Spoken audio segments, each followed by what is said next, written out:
Hi guys, Dr. Eric Kaufman here, and in this section we're going to be looking at paperwork, or more specifically the kind of paperwork that goes around in the import and export world. Now, the majority of this paperwork you won't have to handle, you won't have to deal with, but it's great to be aware of, even as a broker or as an agent. So let's get started. Our objectives for this lecture are to take a closer look at the bill of lading, a letter of intent, a pro forma invoice, a purchase order, a commercial invoice, a contract for sale of goods, and a non-circumvent and commission contract. Now, a lot of the documents may appear small on this video. However, you all have a copy of the documents in high resolution provided in the download section of this course. So let's get started. The bill of lading. We've previously discussed that the bill of lading, or BOL, is a receipt issued by a shipping company for a shipment. So basically, it's just a receipt that proves that a shipping company has shipped particular goods.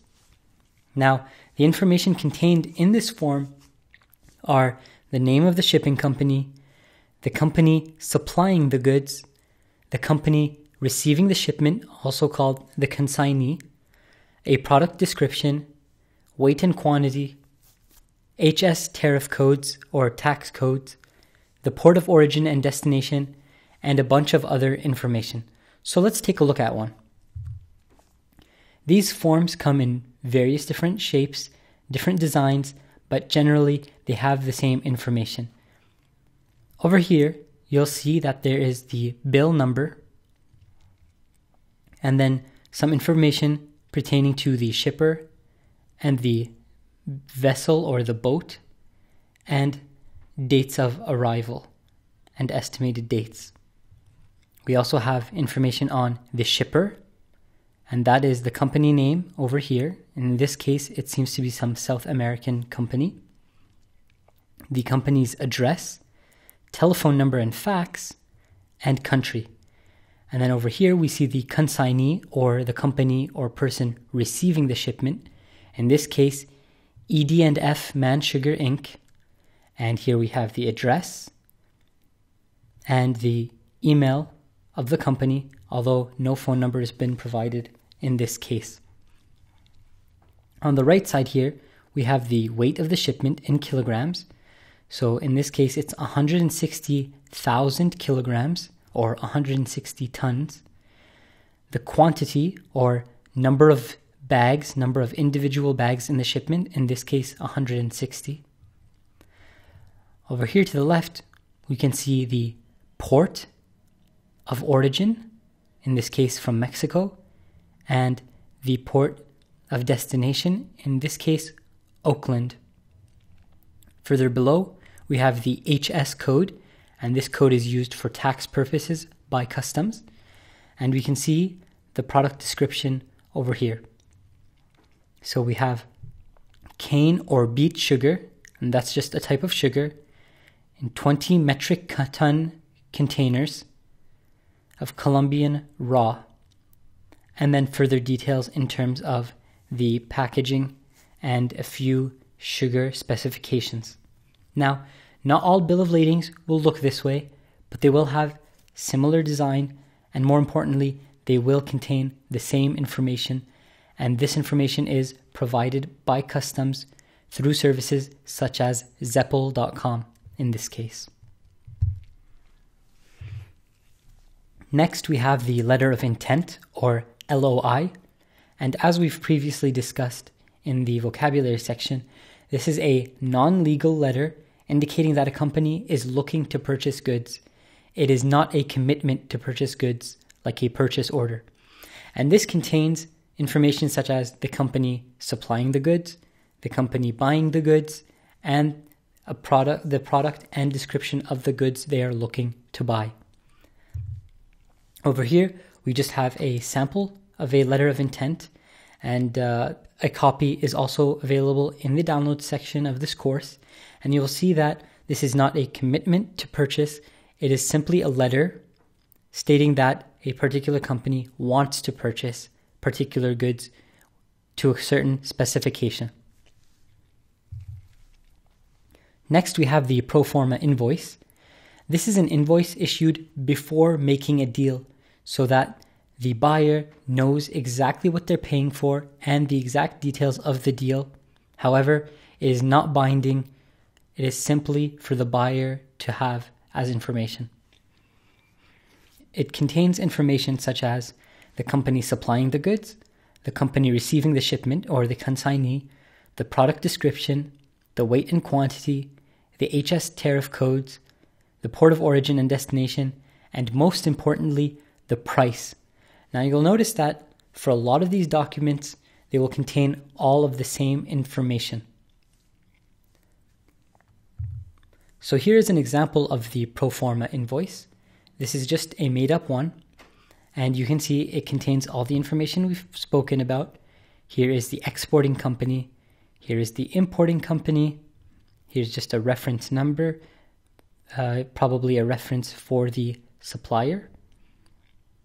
We have the port of loading or the destination port, and then we have the port of discharge or the destination port, in this case, New Jersey in the United States. We have the terms of delivery and payment, and in this case, it's stated that it is with the attached contract. So usually, a contract for sale of goods will be given to the buyer along with the pro forma invoice, and we'll go into more detail into the contract for sale of goods a little later in this presentation. Now further below, we can see we have a description of the goods, in this case white rice, the type of packaging, and here the number of bags and the weight of each bag. We have the quantity, 22 metric tons, and then the price in US dollars, CIF New Jersey, so cost, insurance, and freight to New Jersey.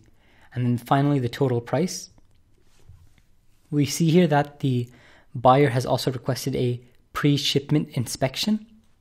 So a third party will inspect the shipment before it goes out, and that will be $250 in additional charges for a total of $17,850 for the sale.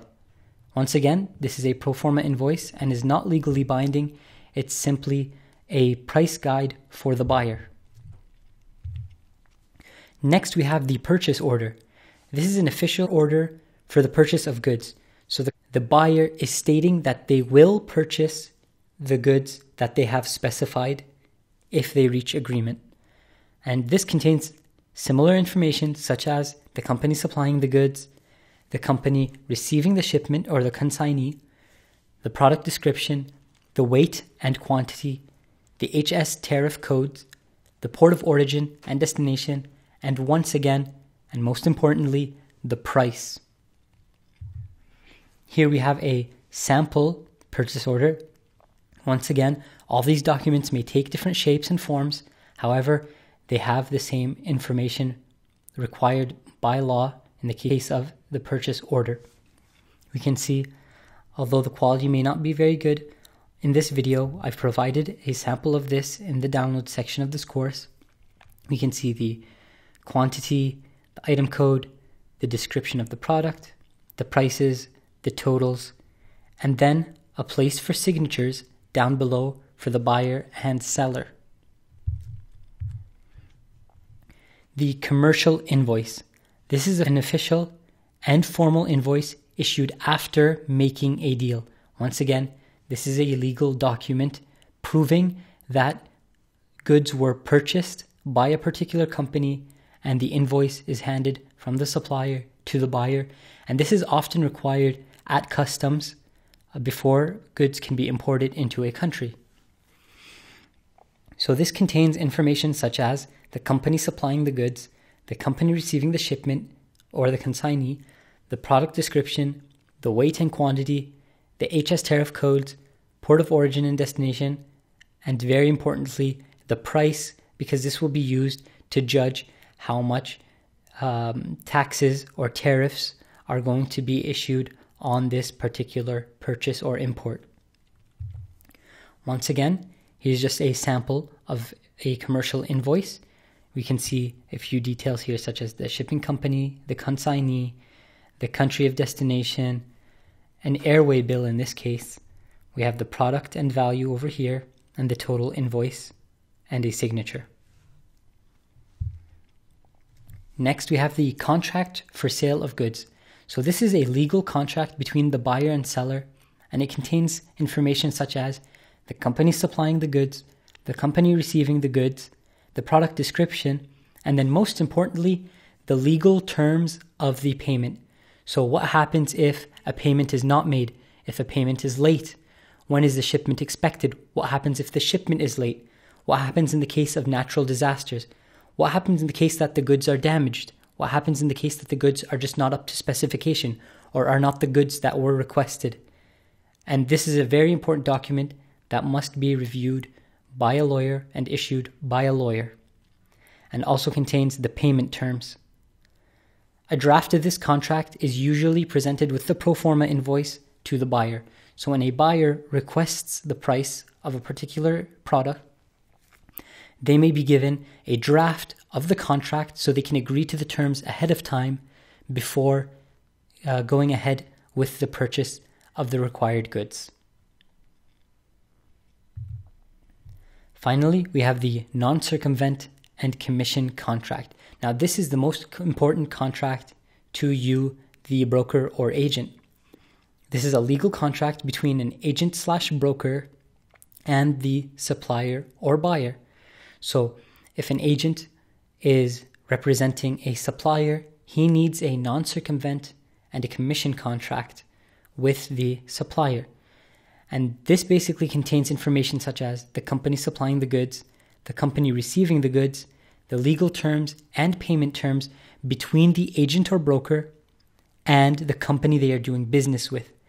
And a non-circumvent contract basically says that the company will not sell directly to any party that the agent or broker introduced them to. So it doesn't allow a buyer or supplier to bypass you as the agent or broker and sell directly to another company which you've introduced them to. And this ensures that in the long term, you make sure that you get paid every time they deal with the company that you've introduced them to.